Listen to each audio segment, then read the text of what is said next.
I haven't done the review for this yet, which is none other than Green Eggs and Ham. So, Green Eggs and Ham actually is one from WB Animation, which is pretty cool. I guess I didn't start the thing. Yeah, well, anyways, I'll finish it after this.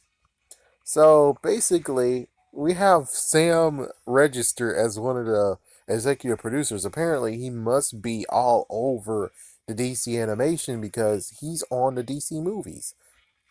The animated movies, that is. But anyways, Green Eggs and Ham, we actually find an artistic idea, which Green Eggs and Ham basically is, if you read the book, and of course you'll see the book right here. With Green Eggs and Ham, basically it's just Sam I Am and Guy I Am. Guy am I. Okay. So Guy doesn't like to try anything new, but Sam is like, oh come on, you should try this. Try this. And eventually he seduced him to the point of where he tries it. Gee, stupid gravity. He tries it and he likes it. So this time around, what they decided to do is actually play around because in the wonderful world of Dr. Suits, there's lots of freaking animals and creatures in that series, in the whole entire universe. So basically what they did is decided to make a zoo and there's a heist that happens. And the chickaraf is very, very rare. So Sam is actually now a burglar. Yeah, not to mention it's like, yeah, should I make this spoiler? I guess I should make this spoiler since it's definitely supposedly not for children now. Yeah, this should be for adults and teenagers. Teenagers like, should I watch it? Should I not watch it? And as for the parents, it's like, should I let my kid watch this? It's like, yeah, so when it comes to thou shalt not steal and crap, it's like, well, the good news is that there is a redemption quality on it, and the freaking story behind everything is so good. Sam I Am turns out to be an orphan. Yeah, he turns out to be an orphan because his mom decided to ditch his ass. We don't know why, but yeah, his mom decided to ditch his ass. The only thing that he has is the green eggs and ham that she served him. And he's looking for the same exact taste that he had before she just left him like that. And of course, without parental guidance, he went into the life of crime and he became a con man. And he actually was working for the bad guy this whole entire time, and we didn't even understand it until the twist. Yeah, because the good guys are actually named bad guys, but it's an acronym, and it's like, what? So Guy MI actually is getting roped into all this by accident because same briefcase, and he has no choice but to join forces, not to clear his name, but eventually just to actually get the Chickaraf somewhere safe. Which, of course, again, Sam I Am actually did have a redemption and was like, yes, I'm going to do it, but I'm going to double cross the person that wanted me to get in the first place. You have the goat, you have. So everything that happens in the book, they actually put that in the first season. Yes, and most likely we'll have a second season. But I'm just saying, they actually put everything you saw in the book, everything that he ever said in the book, is actually in the show. Every single episode until you get to episode 12, where he actually recites the whole entire thing in the whole entire book. Yeah, his whole entire line in the whole entire book. Excuse me. Of course, we do have the bean. We do have the bean counter and her daughter, which she's very protective of her daughter, doesn't allow her to do anything fun or anything at all. It's basically what happened with Ned Flanders. Because Ned Flanders doesn't allow his children to do anything. The teeter totter is actually all just tottered already. It doesn't go up and down. Instead, it's just still, and they're just like we while it's balanced. He doesn't allow anything extra. He doesn't allow them to play board games except for one, and they always win, and usually the prizes they hug each other. Yeah, I know. So Flanders actually doesn't allow his kids to have true fun, and the one time where Rod, Rod or Todd, Rod or Todd, Rod, I think it's Rod. Rod actually climbs this rock climbing wall. And then his dad sees him and is like, oh my gosh! And now the son is panicking. Well, of course, in this version, when it comes to the bean counter and her daughter will be fine even if her mom's panicking. Meanwhile, when it comes to Rod and Ned, whatever emotion he has with Ned has, Todd is going to reflect it.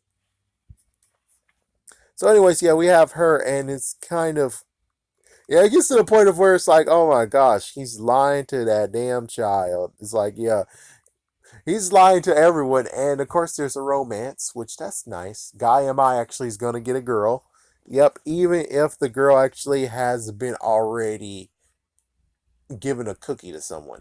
But of course, the thing is that the father, you'll ask, where's the father?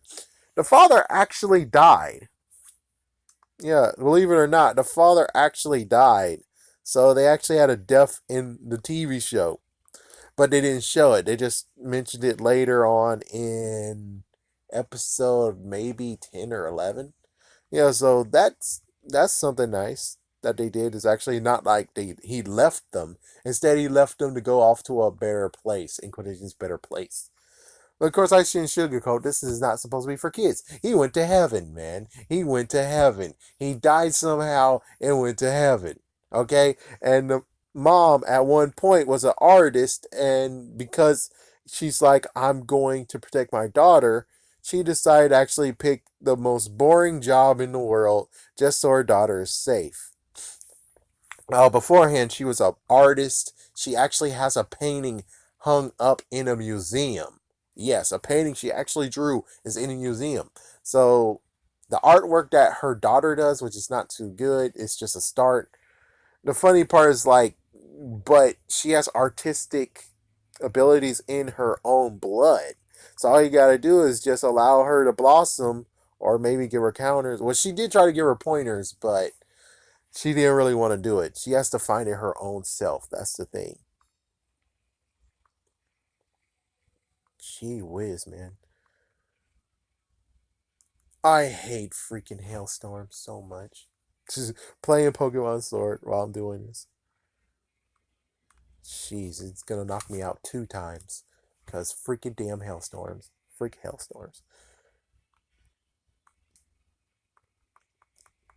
So in the end, when it comes to this one, where it's like, now I have to make it not kid friendly. Watch or don't watch if you're a teenager or adult trying to think about, should my kid actually watch this TV show or should my kid actually steer clear of it? The good idea is that definitely if you have that book, you should definitely let them read that book first, maybe it's a bedtime, and then allow them to watch the TV show and get more out of it. On the other hand, if you already watched the TV show, track down the book, allow them to actually look at the book and read through the book and basically like, oh my gosh, that was in the TV show. The TV show spelled this book. And then because she's looked or he looks for the book, your child looked through the book, then you could actually go and watch the series again because I'm pretty sure they would love to see it again. They can actually point out all the stuff that was in the book that happens in the TV show.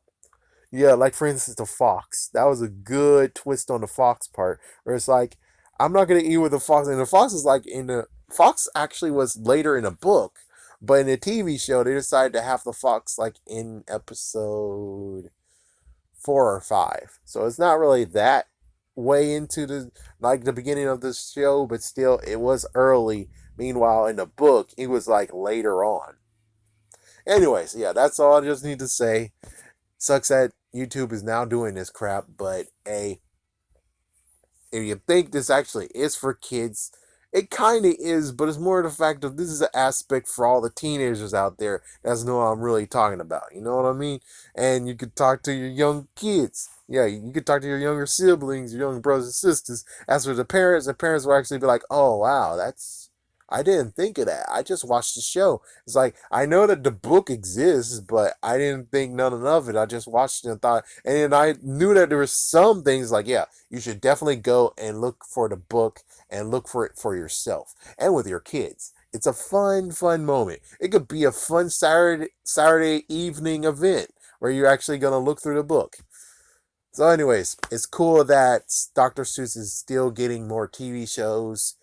The cat knows all about that. It sucks that that show was actually made for PBS and not actually made to be like what we have here.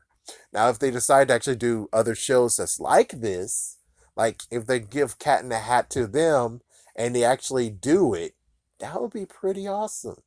That would be pretty awesome. And well, of course, it does make sense why it's not on the CW or WB, which is now an online thing. But whatever.